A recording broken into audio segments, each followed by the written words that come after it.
El enfoque de esto como un problema exclusivamente ambiental es un error. El problema ambiental es algo que vendrá a futuro. Este contrato está trayendo problemas mucho antes del tema ambiental. Esto es absolutamente inconstitucional y de naturaleza económica, porque es un pésimo negocio para el país, ¿no? Es decir, lo que el presidente Vázquez no dijo en esa especie de acto publicitario que fue ese Consejo de Ministros, porque es un acto publicitario, lo que él no dice es que los puestos de trabajo que se van a generar y la inversión que se va a hacer es a costa de que Uruguay va a invertir miles de millones de dólares, a costa de que le va a entregar el uso preferencial del Río Negro a la empresa UPM, le va a entregar el uso preferencial de la vía de ferrocarril, le va a permitir dictar o supervisar las normas laborales del Uruguay, le va a permitir supervisar los programas de enseñanza técnico-profesional del Uruguay. Y todo eso se hace en violación de la Constitución, porque el Poder Ejecutivo no está facultado por la Constitución para otorgar las cosas que está otorgando. ¿Qué significa esto, no? Es una enorme inversión que Uruguay hace a cambio de nada, porque no va a ser socio en ese negocio. El gran problema que tiene esto es que el Poder Ejecutivo le entrega a una empresa privada una poderosa empresa privada, porque el tamaño, la dimensión del país tiene poco que ver, es una muy poderosa empresa, le entrega una serie de cosas que no le podría entregar, que no es lícito ni constitucional ni de buen criterio entregarle. Y pone una cláusula por la cual, y esto es bien importante, es decir, nadie, ni el Poder Legislativo, ni los gobiernos departamentales, ni el propio Poder Ejecutivo va a poder modificar las condiciones que se le hayan otorgado a UPM. Si UPM fuese perjudicado por cualquier cambio legislativo o normativo en el Uruguay, tendría derecho a demandar al Uruguay para ser indemnizado y demandarlo ante tribunales dependientes del Banco Mundial, tribunales extranjeros dependientes. Esa es la llave de este contrato. No se precisa ser un experto en derecho para saber cuando algo es ilegítimo. Si yo te digo que la calle 18 de Julio va a quedar a mi disposición y yo voy a poder usarlo las 24 horas del día durante 365 días del año en el horario que yo quiera y cuando yo quiera no la puedo usar otro, eso es claramente inconstitucional. Bueno, eso es lo que se hace con la vía del ferrocarril. Y si yo te digo que el agua de un río va a estar a mi disposición y la prioridad de ese río es darme agua a mí, no se precisa ser un genio para saber que eso no es legítimo, porque el agua es un bien público, de uso público. O son cosas que rompen los ojos. Saber que esto se firmó, y eso aclara, es una precisión que hay que hacer, que esto se firmó sin pasar por el Poder Legislativo. Es decir, esto lo firmó el Poder Ejecutivo sin consultar a nadie, cosa para la que no está facultado, entiendo yo. Y por eso no se puede hacer ninguna de dos cosas. No se puede ni ir a plantear la inconstitucionalidad ante la Suprema Corte, porque eso solo se puede hacer con las leyes, y acá no hay ninguna ley. Esto es un contrato que hizo el Poder Ejecutivo. Sí. Y no se puede plantear el recurso de referéndum contra las leyes, porque como no hay ley, los ciudadanos no podemos oponernos. Conclusión, esto se hizo a puertas cerradas por el Poder Ejecutivo y no hay ningún control, es decir, logró burlar, o intenta lograr el control del Poder Legislativo y del Poder Judicial. El acto de centenario era un acto publicitario y, si no lo dije, lo aclaro ahora, plagado de mentiras, de falsedades.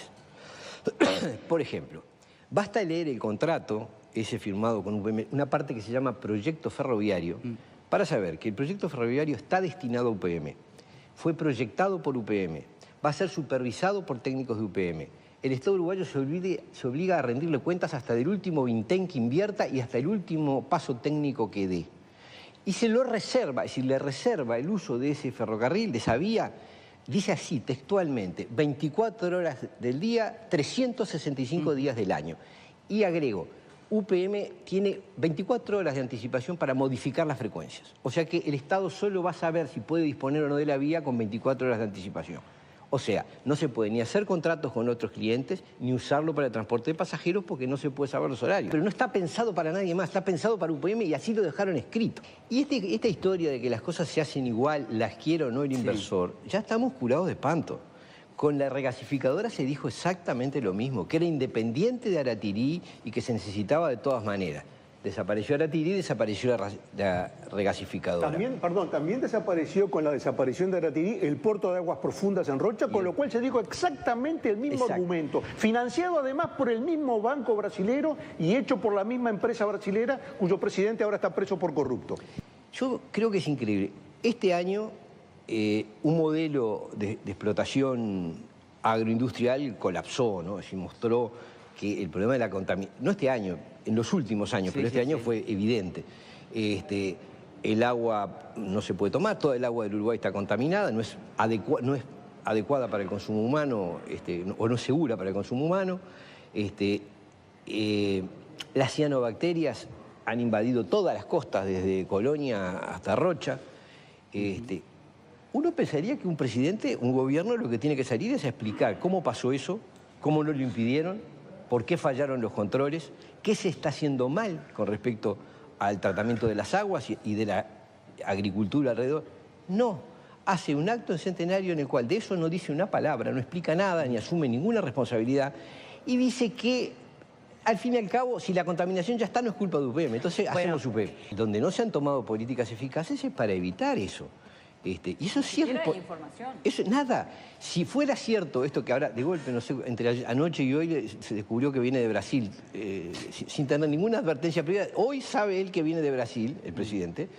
Bueno, ¿y por qué no se advirtió y se hizo alguna gestión diplomática para evitarlo? Es decir, cero preocupación por el tema y lo único que hay es promoción de este proyecto de UPM. Lo que se le garantiza a UPM no es seguridad jurídica, es estabilidad jurídica, que consiste en que no va a haber, mientras dure ese contrato, ninguna norma, ninguna modificación departamental, nacional, puede cambiarle las condiciones del negocio.